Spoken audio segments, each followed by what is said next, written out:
Baiklah, saya akan mencoba menjelaskan tentang formulir. Yang pertama adalah definisi formulir. Sejak kita lahir sampai kita meninggal, kita akan selalu berhubungan dengan formulir. Formulir juga disebut dengan dokumen, dan istilah ini digunakan di dalam kehidupan kita secara bergantian. Formulir dalam arti sempit adalah bukti transaksi dan juga disebut dengan dokumen. Sedangkan formulir dalam arti luas adalah kertas yang memiliki ruang untuk diisi dengan informasi penting. Dan formulir juga adalah secari kertas yang memiliki ruang untuk diisi. Pengertian formulir menurut beberapa tokoh. Yang pertama adalah menurut Winardi. Winardi menyatakan bahwa formulir adalah sehelai kertas tercetak yang menyediakan ruangan untuk dimuat catatan-catatan, informasi, dan instruksi-instruksi yang seterusnya disampaikan kepada individu-individu atau perusahaan lainnya. Yang kedua adalah menurut Danang Leo Handoko. Ia menyatakan bahwa formulir adalah bentuk lembaran kartu atau kertas terlepas yang memiliki ukuran tertentu untuk dicetak dan disertai dengan garis dan ruangan untuk menghimpun dan menyertakan keterangan yang diperlukan. Jadi dapat disimpulkan bahwa formulir adalah lembaran kertas atau lebih yang menyediakan ruangan untuk diisi atau dimuat informasi-informasi, catatan-catatan, dan instruksi-instruksi untuk diteruskan kepada individu-individu, perusahaan-perusahaan, atau organisasi-organisasi. Contohnya adalah faktur penjualan kredit. Yang kedua adalah jenis-jenis, bentuk-bentuk, dan penggolongan formulir. Menurut sumbernya, formulir terbagi atas 3 macam. Yang pertama adalah formulir yang dibuat dan disimpan di dalam perusahaan. Formulir ini dibuat di dalam perusahaan dan kemudian digunakan secara internal dan disimpan di dalam perusahaan. Contohnya adalah surat permintaan pembelian. Yang kedua adalah formulir yang dibuat dan dikirimkan kepada pihak di luar perusahaan. Formulir ini dibuat di dalam perusahaan dan kemudian digunakan untuk memberikan informasi kepada pihak di luar perusahaan. Contohnya adalah faktur penjualan tunai, faktur penjualan kredit, dan lain-lain. Yang ketiga adalah formulir yang diterima dari pihak di luar perusahaan. Formulir ini diterima dari pihak di luar perusahaan akibat terjadinya transaksi bisnis antara perusahaan dengan pihak di luar perusahaan. Contohnya adalah rektur pembelian. Menurut tujuannya, formulir terbagi atas 2 macam. Yang pertama adalah formulir yang dibuat untuk meminta melakukan sebuah tindakan. Formulir ini digunakan oleh suatu unit organisasi untuk meminta unit organisasi lainnya melakukan sebuah kepentingan demi unit organisasi peminta. Contohnya adalah surat permintaan pembelian. Yang kedua adalah formulir yang digunakan untuk mencatat tindakan yang telah dilakukan. Formulir ini digunakan untuk merekam data transaksi yang telah dilaksanakan. Contohnya adalah laporan penerimaan barang. Jenis-jenis formulir. Jenis-jenis formulir terbagi atas 2 macam. Yang pertama adalah formulir internal. Formulir internal ini adalah formulir yang digunakan di dalam lingkungan perkantoran antara para pengawas, pegawai, dan wakil-wakil yang berada di perkantoran. Contohnya adalah tiket-tiket biaya, formulir pengeluaran, dan lain-lain. Yang kedua adalah formulir eksternal. Adalah formulir yang digunakan di dalam lingkungan perusahaan. Kemudian formulir ini dikirimkan kepada pelanggan. Contohnya adalah surat order pembelian dalam pengelolaan data. Bentuk-bentuk formulir terbagi atas dua macam. Yang pertama adalah formulir manual. Formulir manual adalah formulir cetak yang diisi dengan berbagai informasi. Formulir ini diisi sendiri tanpa menggunakan mesin khusus.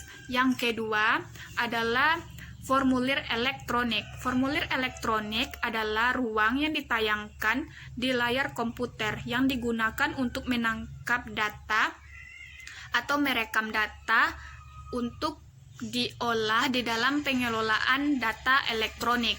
Manfaat dari formulir elektronik ini, yang pertama adalah tidak akan kehabisan formulir. Yang kedua, tidak akan ketinggalan zaman. Yang ketiga, terhindar dari ketidakefisienan. Yang keempat, tidak akan salah dalam pemilihan formulir. Yang kelima adalah kecepatan dalam pengisian formulir. Yang keenam adalah penangkapan data hanya sekali. Yang ketujuh adalah tidak ada data yang mengambang. Yang kedelapan, mudah dalam pengelolaan data. 3. Manfaat formulir. Yang pertama adalah menetapkan tanggung jawab atas timbulnya transaksi bisnis perusahaan. Yang kedua adalah merekam data transaksi bisnis perusahaan. Yang ketiga adalah mengurangi kesalahan yang terjadi dengan cara merangkup atau menyertakan semua kejadian di dalam bentuk tulisan. Yang keempat, menyampaikan informasi pokok dari satu orang ke orang lain di dalam sebuah organisasi atau ke perusahaan lain. 4. Prinsip dasar dalam perancangan. Yang pertama, sedapat mungkin memanfaatkan tembusan atau kopi formulir. Yang kedua, hindari duplikat dalam pengumpulan data yang sama. Yang ketiga, buatlah rancangan formulir sesederhana mungkin dan seringkas mungkin. Yang keempat, masukkan unsur internal check di dalam formulir. Yang kelima, cantumkan nomor dan alamat perusahaan agar mudah dalam berkomunikasi. Yang keenam, cantumkan nama formulir. Yang ketujuh, beri nomor formulir. Yang kedelapan, cantumkan nomor formulir. Yang kesembilan, cantumkan garis formulir.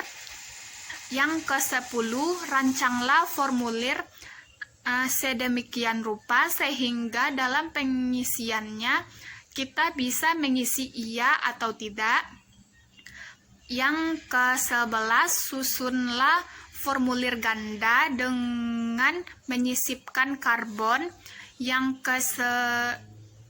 ke-13, pembagian zona sedemikian rupa.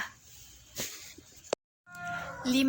Ciri-ciri dokumen yang baik. Yang pertama adalah memiliki identitas dan kode dokumen. Yang kedua, memiliki nomor urut dokumen. Yang ketiga, mudah diisi. Yang keempat, mengandung unsur pengawasan melekat. Yang kelima, menggunakan ukuran kertas standar. Yang keenam, menggunakan huruf sesuai dengan fungsinya. Yang ketujuh, menggunakan variasi yang proporsional. Yang kedelapan, menggunakan petunjuk.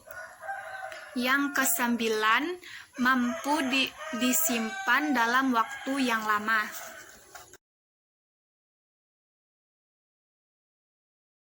Flowchart berasal dari bahasa Inggris yang artinya diagram alir, yang digunakan untuk mempermudah pemahaman dari bahasa program. Ada beberapa para ahli yang menyebutkannya, yaitu pertama Jogianto. Ia mengartikan flowchart adalah bagian atau suatu diagram alir atau arus sebuah program secara logika dan prosedur. Kedua, menurut Saryandi Sialagan, mengartikan flowchart adalah bagian atau suatu diagram alir yang digunakan simbol atau tanda pemecahan masalah. Selanjutnya, simbol dan maknanya. Ada beberapa bagian pada materi ini, yaitu ada beberapa simbol dan berada di sebelah saya ini. Nantinya akan ditampilkan ada itu simbol input output, proses, simpanan, dan juga simbol alur dan simbol lainnya. Selanjutnya, data flow diagram. Data flow diagram juga disebut dengan bagian alir data. Bagian alir data adalah suatu model yang menggambarkan alir data dan proses untuk mengolah data dalam suatu sistem. Yang ada beberapa ahli yang menyebutkan ini. Yang pertama, Kristanto.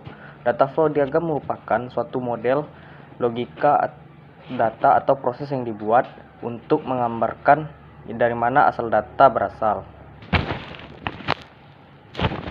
di mana disimpan proses apa yang menghasilkan data tersebut dalam interaksi antara data yang tersimpan dan proses yang dikenakan pada data tersebut.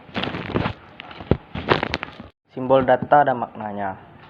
Ada 5 simbol data beserta maknanya. Yang pertama, simbol external entity atau disebut dengan terminator adalah simbol yang bisa berupa suatu organisasi, orang, sekelompok orang maupun perusahaan yang sama tetapi di luar kendali oleh sistem yang dibuat oleh modelnya. Proses yaitu sebuah proses, yaitu aktivitas maupun kerja atau yang dilakukan oleh mesin, komputer maupun orang yang nantinya akan menghasilkan sebuah arus data yang akan masuk ke dalam suatu proses untuk bisa dilakukan arus data yang akan keluar dari proses tersebut. Yang ketiga, simbol data store merupakan dari data store umumnya sangat berkaitan dengan store atau penyimpanan. Yang keempat, simbol data flow merupakan simbol data dari data flow. Data flow juga sering disebut dengan arus data, yang mana sering disimbolkan dengan tanda panah. Yang kelima, simbol input atau output. Simbolnya yaitu berbentuk jajar genjang yang merupakan representasi dari input maupun output yang terdapat pada data flow.